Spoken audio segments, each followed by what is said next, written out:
Je vous salue tous au nom de Jésus-Christ. Que le Seigneur puisse vous bénir. Nous allons faire la lecture de la parole de ce matin. Nous sommes dans le livre de Luc, chapitre 7, le verset 1 jusqu'au verset par la lecture.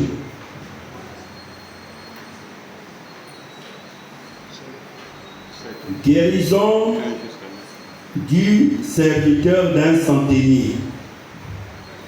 Après avoir achevé tous ses discours devant le peuple qui l'écoutait, Jésus entra dans le Capernaum.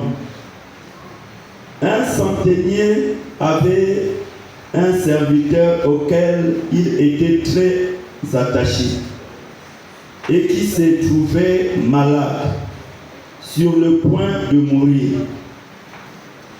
Ayant entendu parler de Jésus, il lui envoya quelques anciens des Juifs pour le prier de venir guérir son serviteur. Ils arrivèrent auprès de Jésus et lui adressèrent d'instantes supplications, disant: il mérite que tu lui accordes cela, car il aime notre nation, et c'est lui qui a bâti notre synagogue. Jésus, étant allé avec eux, n'était guère éloigné de la maison quand le centenier envoya des amis pour lui dire: Seigneur, ne prends pas tant de peine, car je ne suis pas digne que tu entres sous mon toit. C'est aussi pour cela que je ne me suis pas cru digne d'aller en personne vers toi. Mais dis un mot et mon serviteur sera guéri. Parole du Seigneur. Est-ce que nous pouvons acclamer pour la parole de Dieu?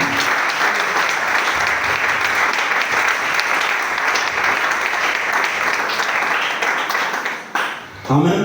Amen. Ici, on nous parle d'un centenier.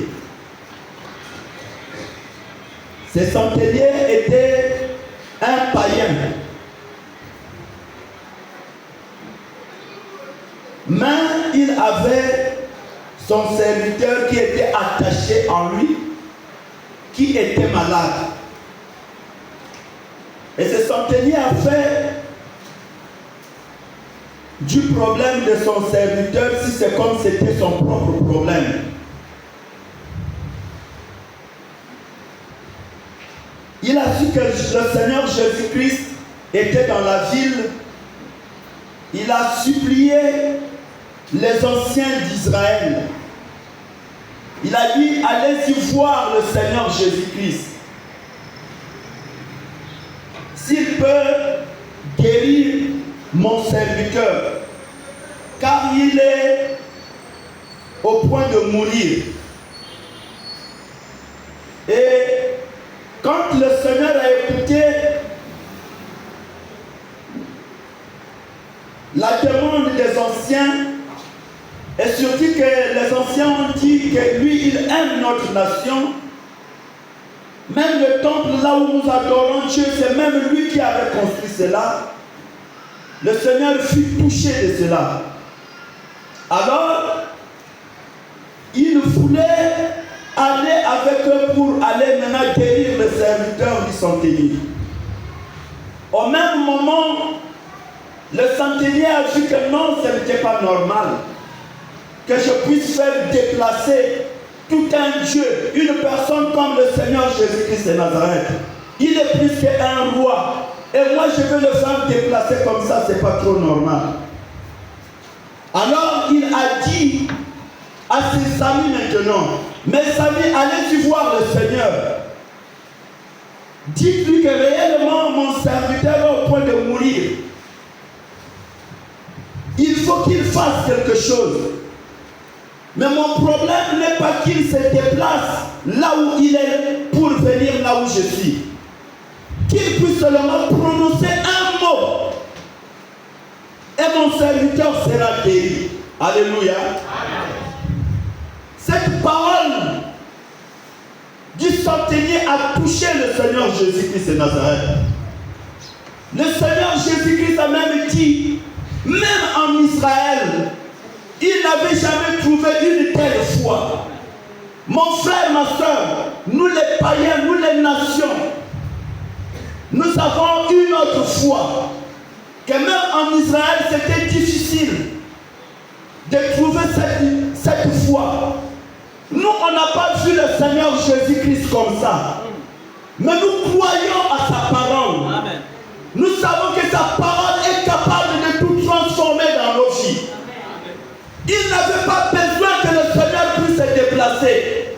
Mais lui, il cherchait rien que la parole qui devait sortir de la bouche du Seigneur Jésus-Christ de Nazareth. Aujourd'hui, il y a des gens qui croient à autre chose. Mais la chose la plus importante que nous devons chercher, c'est la parole de Dieu, mon frère, ma soeur. Tu peux aller voir qui que ce soit, des charlatans, des magiciens. Mais je te conseille ce matin que sois comme ce chef de centenier. Lui, il cherchait que la parole de Dieu. Il voulait que le Seigneur Jésus-Christ puisse seulement dire un mot. Parce qu'il en avait la connaissance. Il savait que dans les livres des personnes, il est écrit que l'Éternel envoyait sa parole. Et sa parole le guérit. Que l'homme soit là ou pas, ce qui est plus important, c'est la parole de Dieu. C'est la parole qui guérit, pas les hommes. C'est la parole qui guérit, pas le frère Jonas.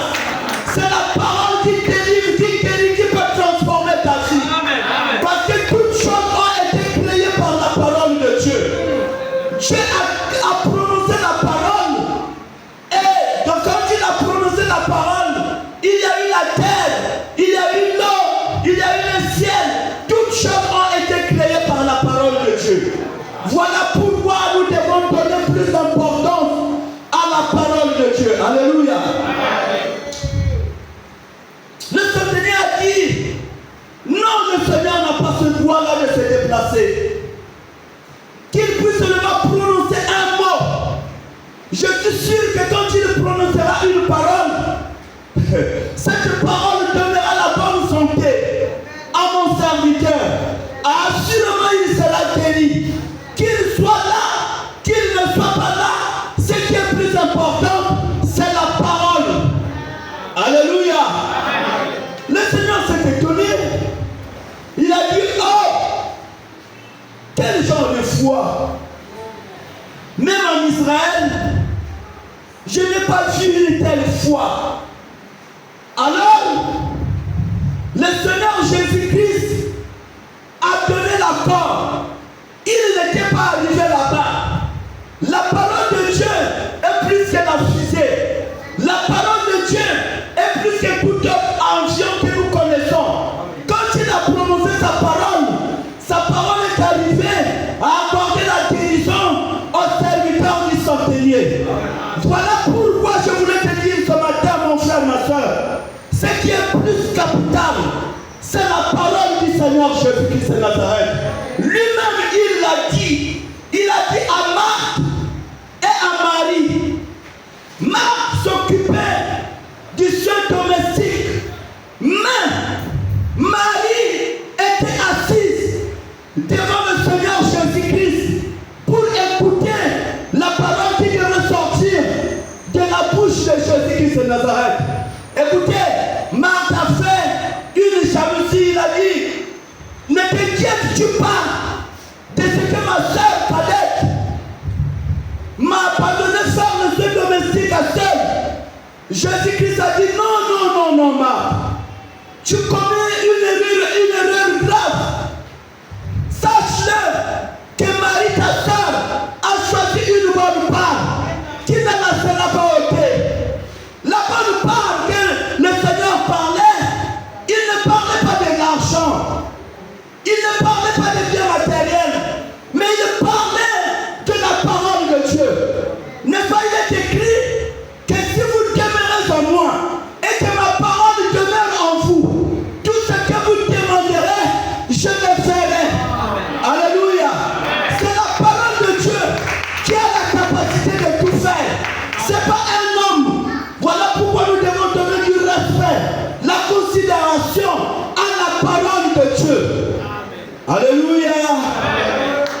sommes là, acclamons la parole de Dieu.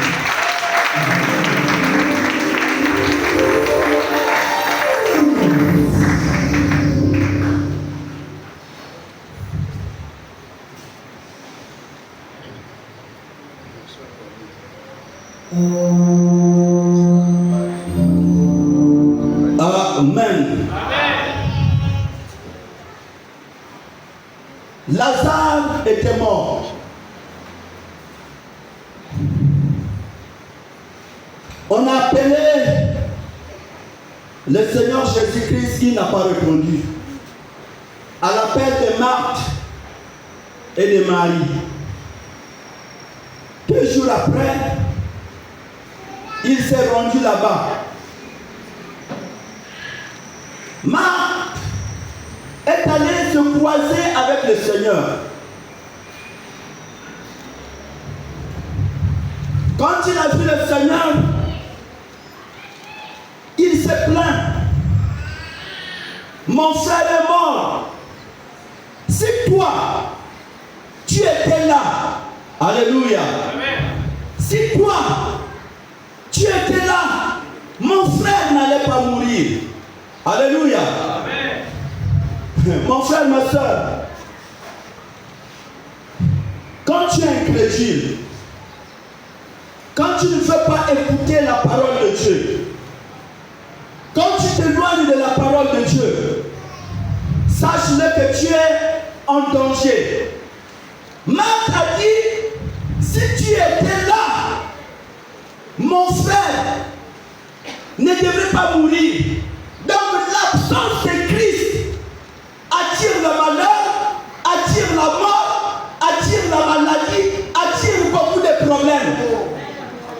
Le Seigneur Jésus-Christ, s'il est ensemble avec vous, la mort va s'éloigner.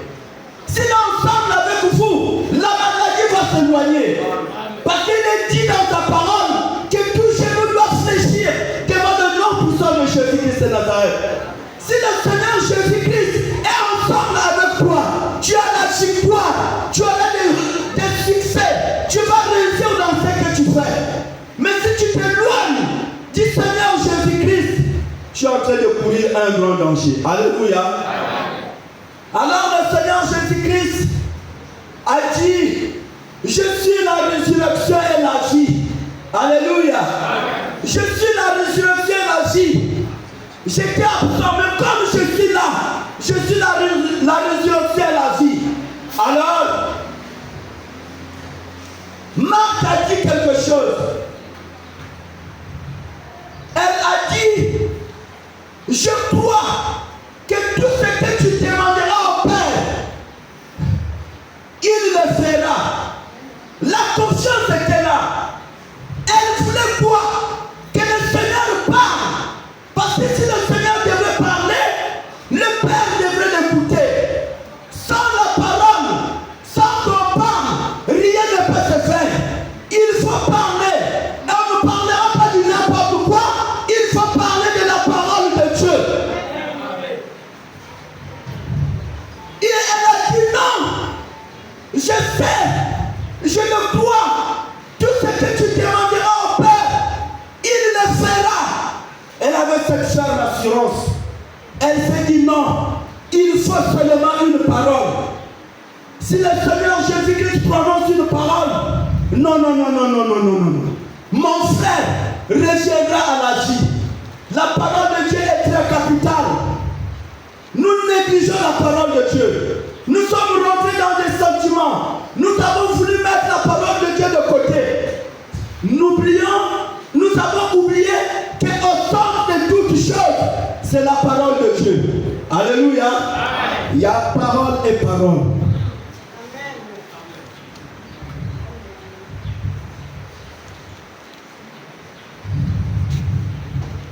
Au même moment, le fils, plutôt le serviteur du centenier, a retrouvé la bonne santé. Toi aussi, tu peux faire épater ton Dieu aujourd'hui. Tu peux avoir cette même foi. Parce que cette foi est réservée pour nous les nations. Si tu as cette foi, tu peux faire des grandes choses.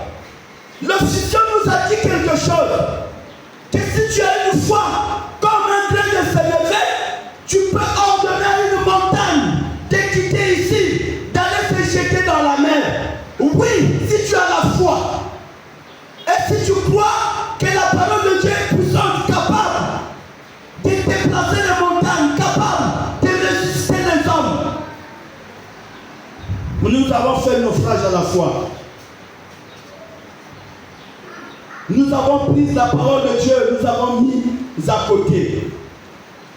Le Seigneur Jésus-Christ déclare dans sa parole: vous connaîtrez la vérité, et la vérité vous affranchira. Vous connaîtrez la vérité, et la vérité vous affranchira. Si tu connais la vérité de la parole de Dieu, il y a la parole qui ne donne pas la vie, il y a la parole qui ne peut pas te guérir, il y a la parole qui ne sont que des formalités. Mais si tu crois avec une parole réelle et que tu vis cette parole, mon frère, ma soeur, tu vivras des merveilles, une transformation totale dans ta vie. Amen. Il y a des gens qu'on a connus qui étaient des coureurs de chiffons, des ivrognes, des voleurs, des bandits, des meurtriers. Les parents n'ont pas pu leur donner des conseils. On leur conseillait, mais ils ne faisaient qu'à leur tête. Mais quand ils se sont croisés avec la parole les a transformés. Le vol a quitté, le banditisme a quitté, l'ivrognerie a quitté. Pourquoi? Parce qu'ils se sont croisés avec la véritable parole. Amen. Et vous connaissez la vérité vous affranchira. La parole de Dieu est capable de te transformer. Amen. Mais le plus grand problème, sois humble devant la parole de Dieu. Alléluia. Amen. Parce qu'il est écrit, l'humilité précède la gloire. Est-ce que nous pouvons acclamer la parole de Dieu?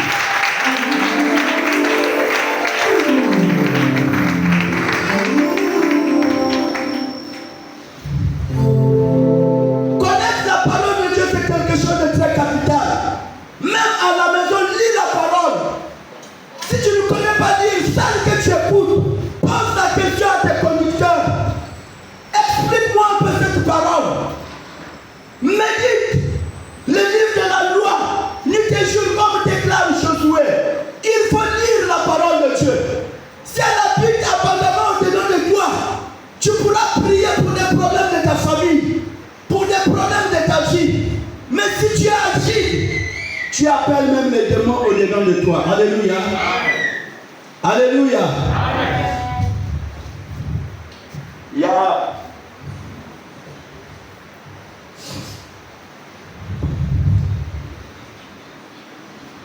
Dieu nous parle, plutôt la Bible nous parle que le centenier était un païen. C'est-à-dire qu'il n'était pas du peuple d'Israël. Mais il occupait des fonctions élevées en Israël. Mais il n'était pas un Israélite. C'était un monsieur des nations. Donc, comme toi et moi aujourd'hui, nous sommes des païens. Parce que nous, Israël appelle toutes les nations, c'est des païens. Alléluia. C'est que le peuple d'Israël n'a pas compris, n'a pas obtenu. Le centenier a reçu cela. Pourquoi? Parce que lui, il avait cette connaissance. Il savait que ce n'est pas la présence de Jésus-Christ qui devait guérir. Mais ce qui devait guérir, c'était la parole qui se trouvait au-dedans de lui. S'il pouvait prononcer des paroles, dire un mot, la guérison devrait être là. Voilà pourquoi il avait cette connaissance. Il savait aussi que non, les Écritures déclarent que l'Éternel a envoyé sa parole et sa parole est guérie.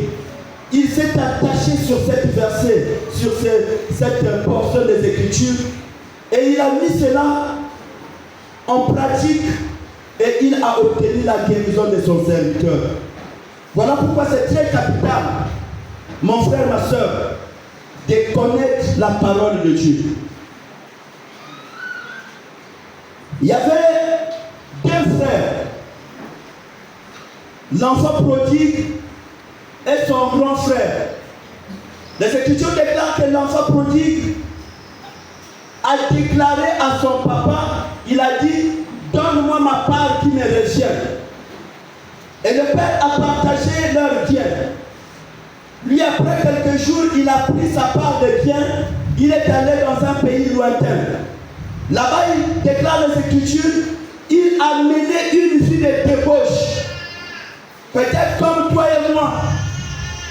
La grâce que nous avons reçue auprès de Dieu, on a peut-être mal géré cela. On a peut-être mené une vie de désordre, une vie d'abomination. On n'a pas pu gérer les biens de notre Père. C'est comme l'enfant prodigue. Il est allé, il a tout gaspillé. Après avoir tout gaspillé, il a aussi tout dissipé, il n'avait plus rien. S'il était parti milliardaire, s'il était parti avec tous les biens de son père, mais arrivé là-bas, il avait tout gaspillé. Le problème, c'est que, après avoir tout gaspillé, il avait besoin de manger même la nourriture des pourceaux. Mais aucune personne ne pouvait lui donner cela. Alors, cet homme, cet enfant prodigue est rentré au-dedans de lui.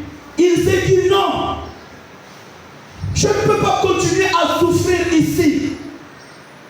Pendant que dans la maison de mon père, même les mercenaires ont du pain. Il a dit non, je sais que j'ai péché. J'ai pris ma part. Je n'ai plus droit. Oui, une part chez mon père. Mais au moins, les Écritures aussi déclarent que celui qui tâche ses transgressions ne prospère point. Mais celui qui les avoue et les délève objet miséricorde. Je veux aller vers mon Père et vers le ciel. Je veux reconnaître mon tort, mes fautes, que je me suis mal comporté, que j'ai désobéi à ta loi, mon Père. J'ai mal agi et je veux lui demander pardon. Regarde, il y a parfois des choses que nous vivons dans nos vies. Il suffit seulement un petit geste, reconnaître son tort et demander pardon. Et cela va dénouer toutes les choses. Mais malheureusement, nous sommes emportés par l'orgueil, par l'incrédulité. Nous sommes emportés par l'orgueil. Et nous ne voulons pas nous humilier. Nous avons oublié qu'il est écrit que l'humilité précède la gloire. Tu veux être élevé en gloire, tu dois d'abord te rabaisser. Tu dois d'abord te humilier. Si tu ne te rabaisses pas, ça te sera difficile que tu sois élevé. Alléluia. Lui, il a dit non, je ne peux pas continuer à vivre cette vie. Je veux me rabattre auprès de mon Père. Je veux lui demander pardon. Je veux reconnaître mes torts, mes fautes. Peut-être que j'avais volé, peut-être que j'avais avorté, peut-être que j'ai dissipé les biens de mon Père. Tout ça là, c'est peut-être ce qui me rend malheureux. Mais il ne suffit seulement de reconnaître mes fautes, même s'il ne me considère plus comme son fils. Mais au moins, si je peux revenir dans sa maison, même s'il peut me considérer comme l'un de ses mercenaires, cela ne me causera aucun problème. Alléluia. Amen. Mais il a dit, je dois d'abord repartir. Il me faut reconnaître mes torts devant Dieu et devant mon Père. Mon frère, ma soeur, peut-être que toi aussi, tu as des intercelles avec ton Père, avec ton Dieu. Je ne sais pas, avec tes tuteurs, mais tu t'es jamais humilié. Peut-être que la clé du bonheur, il faut que tu te rabaisses. Il faut que tu puisses t'humilier. Alors, il s'est dit non, j'ai la connaissance de la parole de Dieu. Même si mon père est en colère, même si j'ai gaspillé ses biens, je dois aller reconnaître mes torts. Je veux lui demander pardon. Ce qui est très capital, le pardon c'est la clé de ton avenir, de ta situation que tu es en train d'ignorer. Quand il a pris cette décision, il s'est dit non, il faut maintenant que je parte. Je n'ai plus rien, j'ai tout perdu. Je suis devenu pauvre, malheureux, un enfant de la rue. Non, non, non, non, non, non, non. Il faut que je puisse me repartir auprès de mon Père. Alléluia. Acclamons, acclamons la parole de Dieu.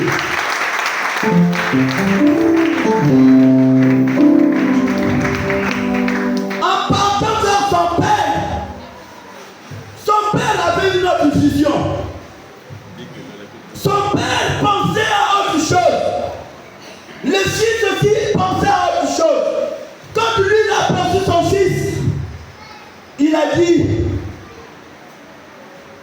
mon fils, dont je croyais mort, est revenu à la vie, dont je croyais perdu, je l'ai retrouvé. Alléluia. Amen. Alléluia. Amen. Ça devait peut-être s'arrêter par là. Lui, il s'est déplacé. Il est allé à la rencontre de son fils. Quand tu te répands, tu attires Dieu vers toi, mon frère, ma soeur. Quand tu te répands, tu attires l'amour de tes parents envers toi. Amen. C'est ton père qui s'est déplacé. Il est allé vers son fils pour aller l'embrasser, l'accueillir. C'est ce que Dieu veut de nous, que nous puissions nous repentir. Enfin qu'il vienne vers nous, qu'il nous embrasse. Quand il nous embrassera, dans cet amour, il y aura des fêtes à ta faveur. Il y aura de bonnes choses à ta faveur. Les Écritures déclarent, il s'est embrassé avec son fils. Il a dit, oh, allez-y me chercher la plus belle robe. Malgré que les choses ont été partagées, peut-être que tu as tout perdu, tu as perdu ton mariage, ton emploi, ton travail, ta santé. Mais si tu reviens dans le Père, il y a encore de très bonnes choses qu'on avait réservées pour toi.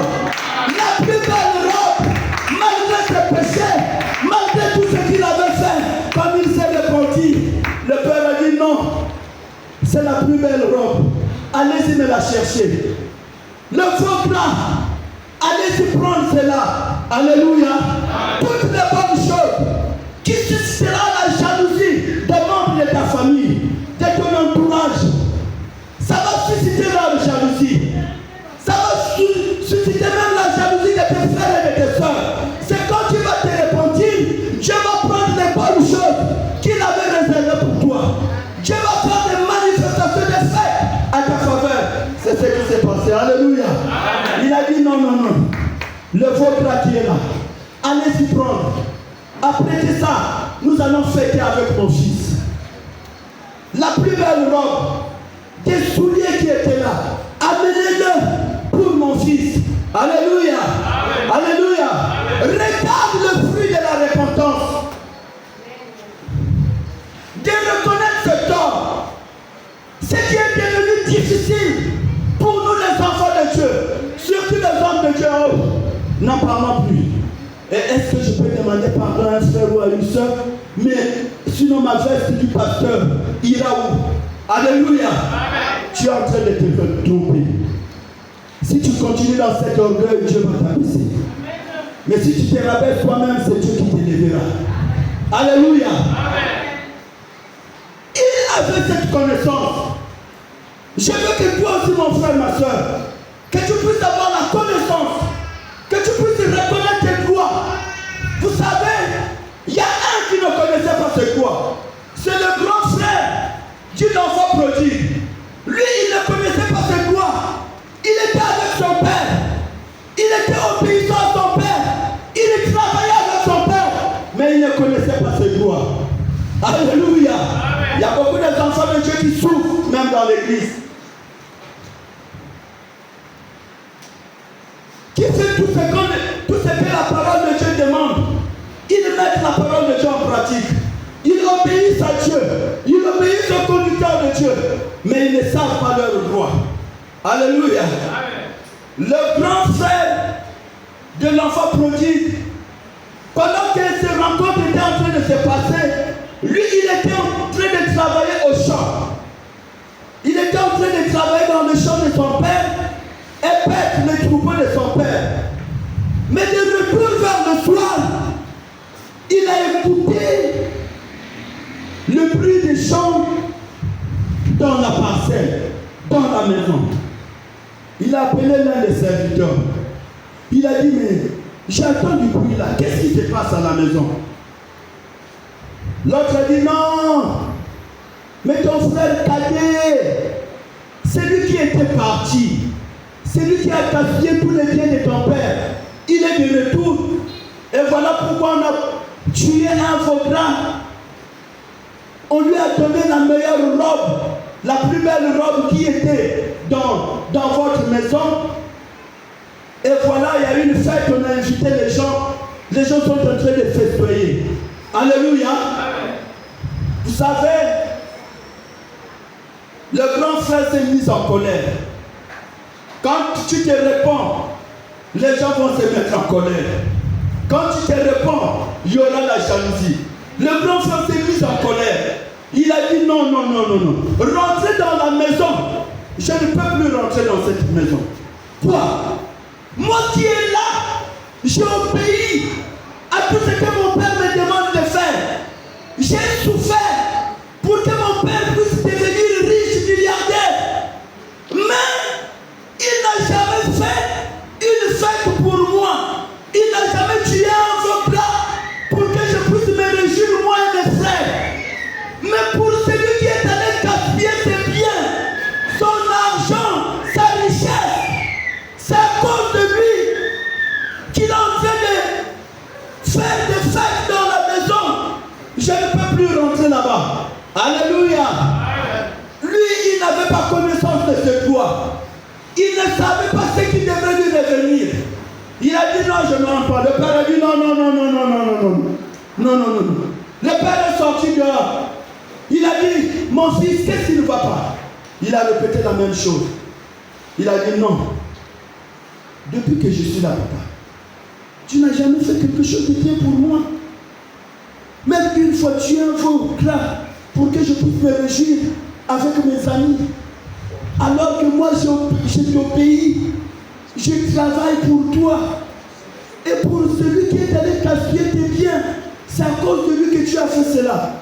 Vous voyez comment la jalousie rentre dans la famille. Alléluia. Commence à mettre la parole de Dieu en pratique. Quand Dieu va t'élever, la jalousie aussi va naître. Alléluia. Celui qui te croit que c'est réellement mon frère, s'il n'a pas le Seigneur, c'est la même personne qui te tuera. C'est la même personne qui cherchera ta mort. C'est la même personne qui va peut-être consulter des charlatans pour que tu puisses chuter dans tes affaires. Alléluia.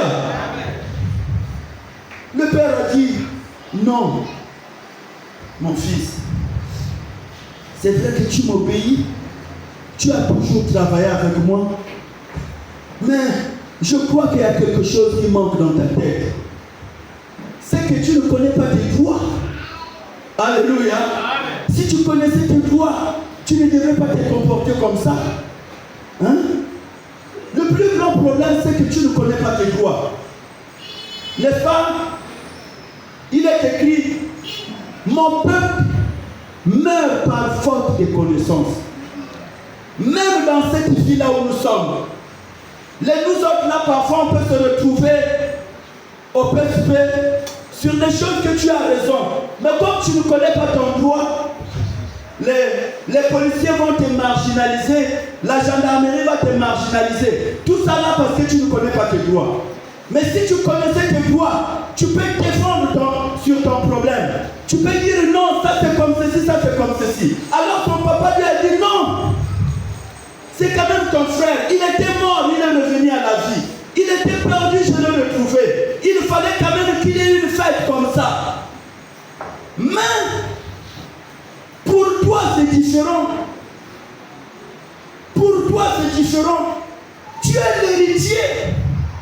Ce qui est à moi est à toi. Comment tu peux te plaindre? On a fait ça là pour qu'on puisse s'étayer un peu ensemble avec lui. Il a déjà pris sa part. Mais toi, ce qui est à moi est à toi. Alléluia. Il ne savait pas. Il n'avait pas cette connaissance. C'est comme beaucoup des enfants de Dieu meurent aujourd'hui.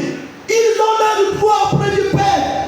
Ils ont leur droit, mais comme ils n'ont pas la connaissance de la parole de Dieu, ils ne peuvent pas aller réclamer leur droit auprès du Père. Mais le jour-là, le Père était ouvert. Il a dit non. Laisse ça, c'est des petites choses. Tout ça là, cette richesse, c'est pour toi. L'apôtre Paul dit, nous sommes héritiers de Dieu, co-héritiers de Christ. Alléluia. Ce qui appartient à notre Père nous revient. Nous sommes des héritiers, nous sommes des co-héritiers de Christ. Toutes les bonnes promesses, c'est pour toi et moi. Mais dans l'ignorance, on n'arrive pas à récupérer ce qui nous appartient. On ne connaît pas nos droits. Voilà pourquoi nous souffrons. Amen. Amen. Nous sommes là. Amen. Alléluia. Est-ce que nous pouvons acclamer la parole de Dieu?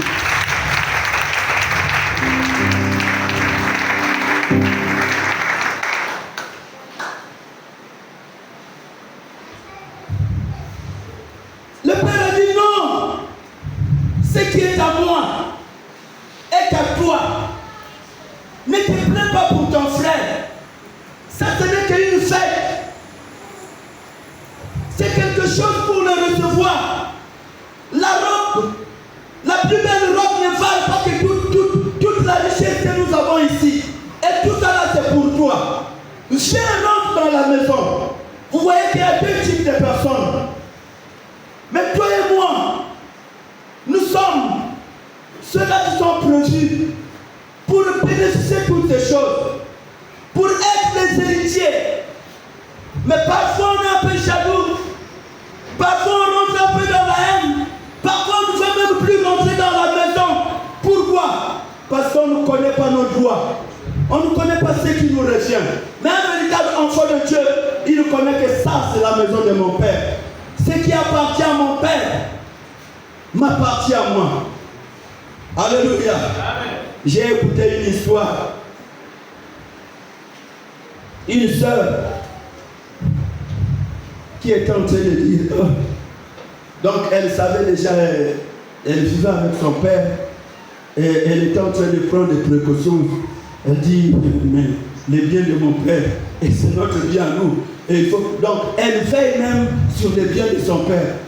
Même quand un scroll veut s'approcher, au lieu que son père puisse se mettre en colère, mais c'est plutôt l'enfant qui est là de prendre des précautions, mettre des garde-fous parce que c'est dit non. Ça, si mon papa n'est plus là, c'est nous qui allons gérer, c'est nous qui allons hériter toutes ces choses. Donc je dois mettre des garde-fous. Je dois réellement protéger, qu'on ne vienne pas escroquer, qu'on ne vienne pas voler, qu'on ne vienne pas détruire. Alléluia. C'est une personne qui connaît les droits. Il sait que c'est comme ça. Et si elle peut tout cacher, elle sait qu'après ça sera compliqué et difficile. Alléluia. Alléluia. Mais nous les enfants de Dieu, nous ne connaissons pas ces choses.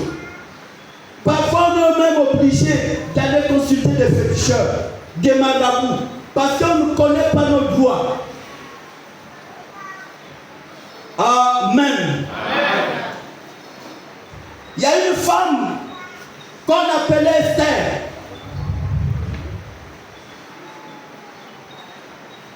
Cette femme était une reine. Il y a eu une situation qu'on devait tuer tous les Juifs. Son oncle est allé le voir. Son oncle a dit, on a pris telle décision pour le peuple juif. Mais tu es la reine. Il faut que tu ailles voir le roi pour que cette loi soit annulée. La reine a dit, il y a des lois ici dans ce pays, dans ce royaume. Si une personne a franchi le seuil du palais royal sans que le roi l'appelle, automatiquement on le tue. Et moi, le roi ne m'a pas encore appelé. Il y a de cela, un mois de cela, je n'ai pas été appelé chez le roi. Mais comment je peux aller là-bas? Alléluia. Je voulais quand même souligner quelque chose en passant, que regardez de telles femmes. Alléluia. Il faut que ce soit une femme qui est préparée depuis chez ses parents.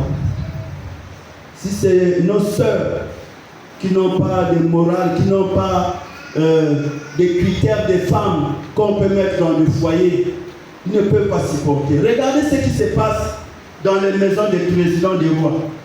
Et là, la reine est en train de dire, depuis un mois de cela, je n'ai pas été appelée chez le roi. Alléluia. Amen. Donc elle ne se voit pas avec son mari.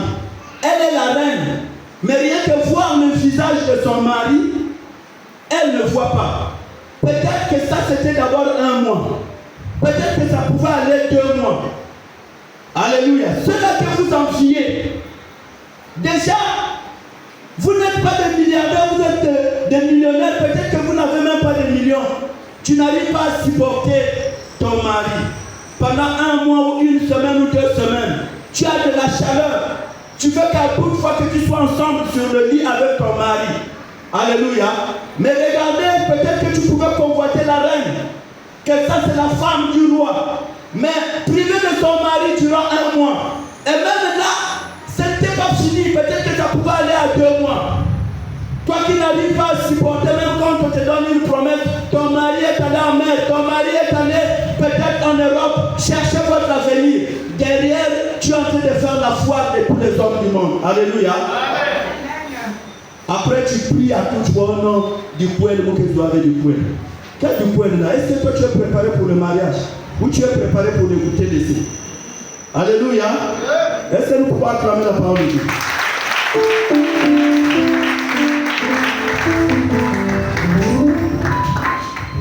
Le mariage est prévu pour de telles personnes qui supportent tout pour leur mari. Alors, la reine a dit, si j'arrive là-bas, c'est la vie ou la mort. Mardochée a dit non, si toi tu te tais, le secours du peuple juif surgira d'ailleurs. Mais toi et la maison de ton père, vous allez périr. Alléluia. Amen. Alors elle s'est dit non. Je dois réellement prier. Je dois gêner. Dieu doit me donner des directives. Dieu doit me donner des orientations. Après avoir prié, dans la prière, Dieu inspire quelque chose de très capital. Malgré cette loi, que si une personne venait dans la cour du roi sans que le roi puisse appeler, cette personne-là, même si c'est sa mère, son père, même si c'est sa femme, devait mourir. Mais il y avait une exception. Il y avait un problème. Si la reine partait comme ça devait créer des problèmes. Mais si elle devrait porter des habits, des vêtements, des reines, porter la couronne et les vêtements royaux, non, la mort ne devait pas exister. Parce que là, il y a une exception. Elle devient une partie du roi. La reine avec sa couronne, on ne peut pas la mettre à mort. Alors elle s'est dit, après avoir jeûné et prié, elle a dit non, j'ai trouvé quelque chose. Je ne peux pas aller là-bas comme ça. Il faut que je puisse porter les habits de la reine, ainsi que la couronne. Quand je vais affranchir, je n'affranchirai pas là-bas comme toute autre femme, mais je vais affranchir là-bas comme si c'est nous deux qui sommes en train de régner sur ce royaume. Alléluia. Amen. Quand elle arrive, elle foule la plante de ses pieds là-bas. Son mari l'aperçoit. Son mari tord le bâton. Son mari dit, qu'est-ce que tu es venu chercher? Si c'est la moitié du royaume, je vais te les donner. Alléluia. Amen. Cette femme savait que non, si je porte des vêtements de reine, je mets ma couronne, je suis presque à l'égalité avec mon mari. Ce qui appartient à mon mari me reviendra à moi. Alléluia. Amen. Alors elle s'est dit non, je ne peux pas me présenter là-bas n'importe comment. Il faut que je puisse porter mes vêtements de reine, je puisse mettre ma couronne.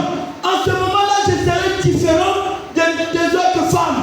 Quand je veux me présenter là-bas, les portes me seront ouvertes. Quand je veux me présenter là-bas, la mort s'éloignera de moi. Quand je veux me présenter là-bas, on va me recevoir favorablement chez mon mari. Alléluia. Elle connaissait ses lois. Quand elle s'est présentée, on n'a plus parlé des lois qui se trouvaient dans cette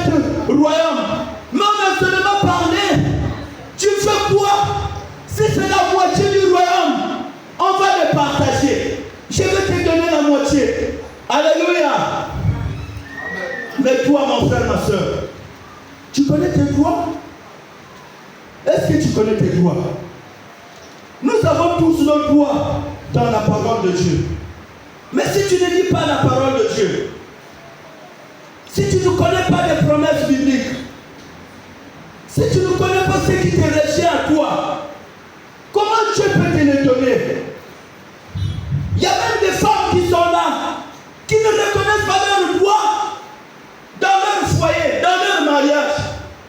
Les jeunes filles se lèvent comme ça. Alléluia. Mais tu dois connaître tes droits. C'est la vérité. Si tu ne connais pas tes droits, ça te sera difficile. Il y a des choses que tu dois réclamer, tu dois dire ça, c'est comme ça, parce que ça doit me revenir. Alléluia. Amen. Acclamons le Seigneur Jésus.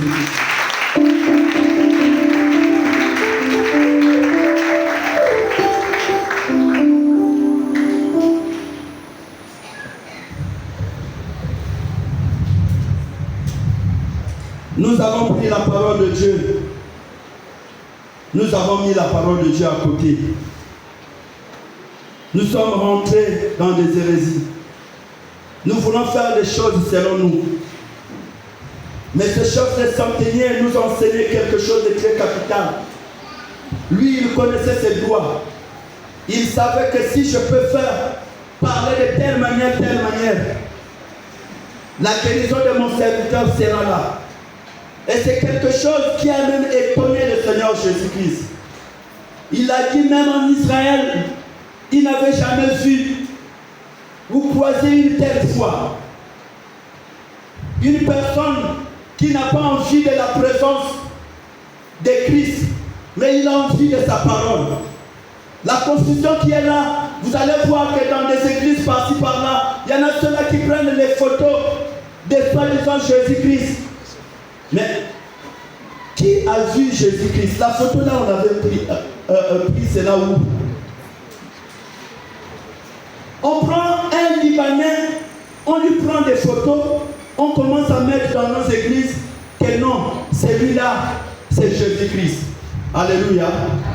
Jésus-Christ était défiguré. Jésus-Christ, la Bible déclare qu'un va être titolo. Si on met ta laine faussaire, il y a un état de rien de fou. Il y a pas figurer tout d'ailleurs. Mais le monsieur que je vois là dans des photos, c'est un beau gars. Alléluia. S'il se présente ici là pour des femmes qui ne sont pas mariées, toutes les femmes vont se battre là pour lui. Oh. C'est le mensonge. Est-ce que c'est le mensonge? Peut-être que même il y a un peu de choses pour chambre pour le vent. Acclamons le Seigneur Jésus-Christ. Amen. Donnez-moi un chantier de blague. Je sais que vous êtes fermes et vous Seigneur votre Dieu. Alléluia. Amen.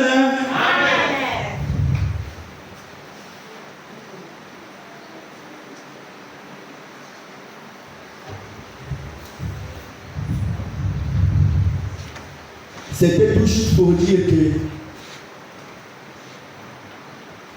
ces centeniers n'avaient pas besoin de représentation quelconque devant lui. Comme font les autres, il faut une croix, il faut la photo de Jésus-Christ, il faut Jésus-Christ sur la croix avec des couronnes de piles. Non. Lui, il n'avait pas besoin de ça. Mais il savait qu'il n'avait que besoin de la parole. C'est que le Seigneur a prononcé. La parole de Dieu, la parole de Christ, c'est celle qui devrait changer toutes choses dans sa vie. Et c'est ce que lui, il cherchait. Vous savez, dans le livre de Jean chapitre 4, vers la fin, il y avait l'officier du roi qui avait son enfant qui était en train de mourir. Et il entendit que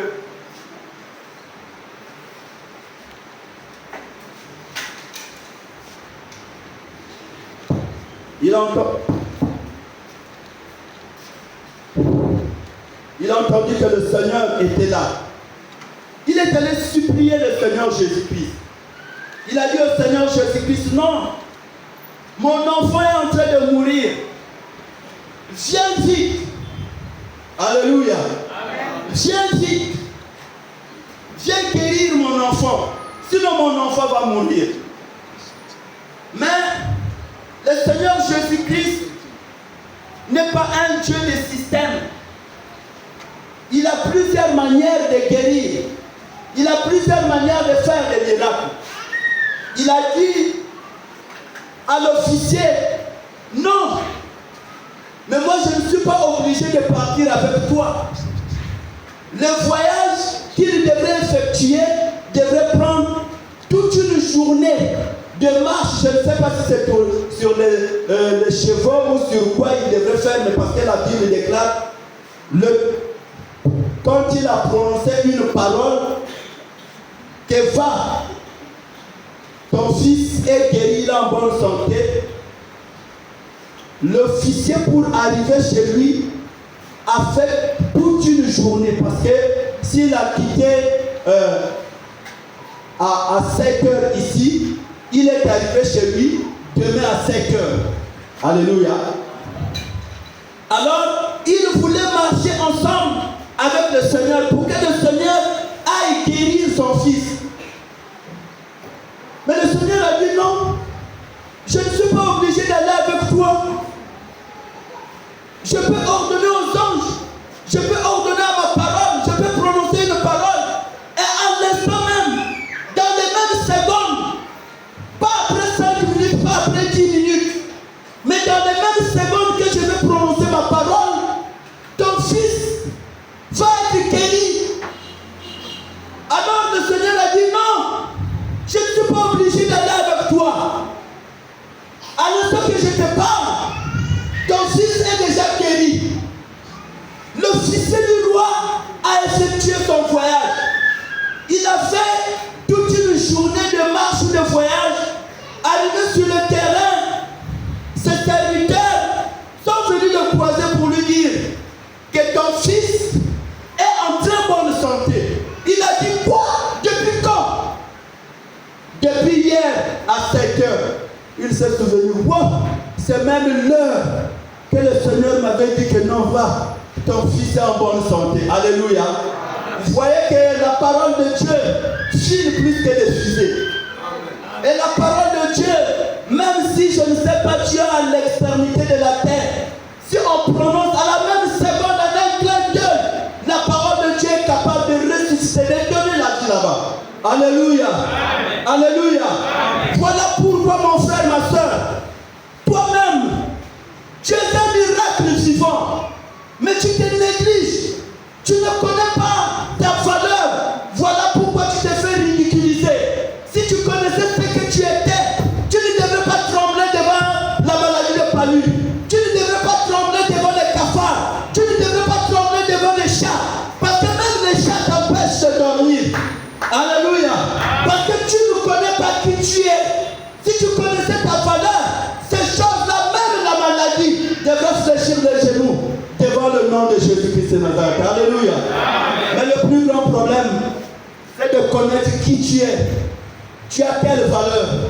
Si tu connaissais ce que tu étais, il y a d'autres choses. Peut-être que tu devrais conseiller toute ta famille, toute ta maison, de croire à ce Seigneur-là. Mais tu pries 1 année, 2 ans, 3 ans. Il n'y a jamais eu de changement dans ta vie. Mais comment les membres de ta famille vont accepter ce Dieu-là que tu sers? Alléluia. Alléluia. Et pour croire, il faut qu'il voie un changement. Il faut qu'il voie que réellement quand tu prononces une parole, il y a quelque chose qui se passe. Il faut qu'il voie que tu as la foi. Tu es aussi capable d'ordonner à une montagne, de quitter là, d'aller te jeter dans la mer. Alléluia. Amen. Peut-être que tu peux te dire, prendre une montagne, ordonner à une montagne, aller se jeter. Non. La montagne que Jésus-Christ fait allusion, c'est des problèmes de maladie, des situations qui se trouvent avec toi. Si tu peux prier conformément à la parole de Dieu, si tu connais tes droits, tu auras la solution face à tous les problèmes qui sont devant toi. Mais toi-même, jeûner, il faut qu'on puisse mettre des manivelles. La soeur est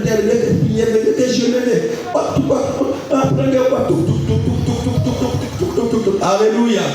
Non. Il n'y a pas besoin de manivelle. Un enfant de Dieu connaît que notre vie, c'est la méditation de la parole de Dieu, c'est la prière, c'est le jeûne.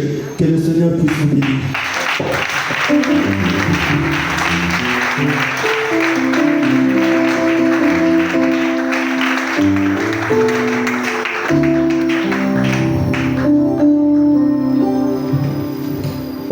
Amen. Amen. Nous allons dire merci pour la parole de Dieu. L'homme de Dieu qui vient de nous parler, de nous nourrir encore ce midi pour la parole de Dieu.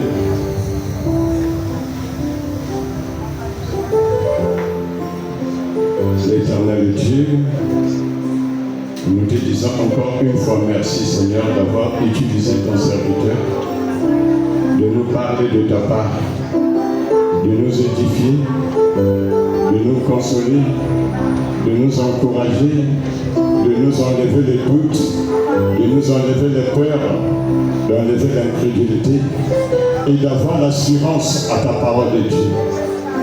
Au nom puissant de Jésus-Christ, nous t'avons ainsi prié.